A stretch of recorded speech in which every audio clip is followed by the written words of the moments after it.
When reconciling spent money transactions in zero, it's pretty straightforward. If the purchase has GST component of 10% or the purchase is entirely GST free. The scenario may look different if the purchase has a portion that has GST and a portion that has GST free. This means there must be two lines representing both the GST and the GST free purchases. Let's take a look at this Northbridge Supa IGA receipt.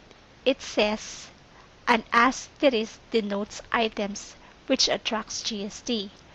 From these two purchases, Master's Milk Chalk has an asterisk, meaning this purchase attracts GST.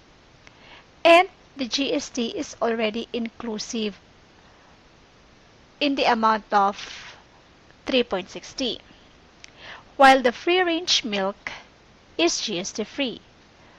On the lower part of the receipt, it says GST of 0.33, and obviously this GST amount is for the Master's Milk Chalk of 3.60.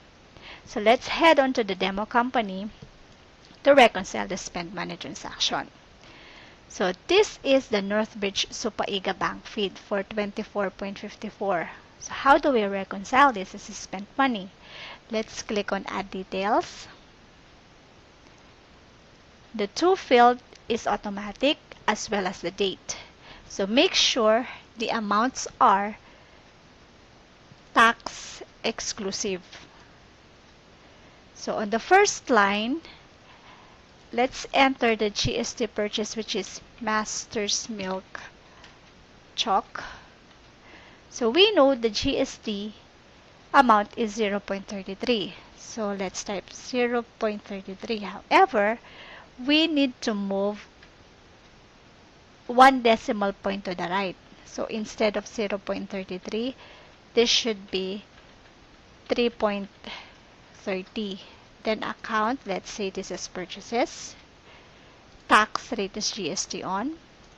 Then the second line, let's enter the GST free purchase, which is free range milk.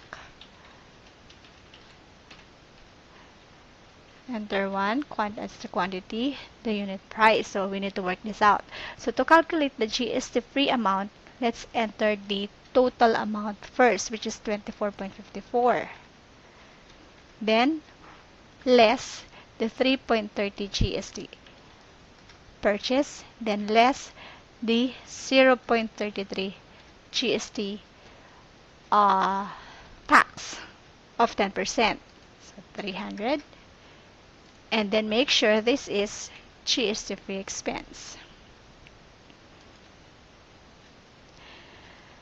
And then checking on the amount below, the total GST 10%, it will show that it is 0.33, which is the same with the GST on the receipt.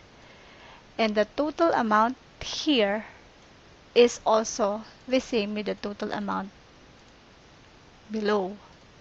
Which is the total amount of the purchase, 24.54. So this means the recon is all good.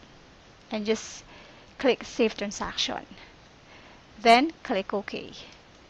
That's how to reconcile a spent money transaction with GST and GST free.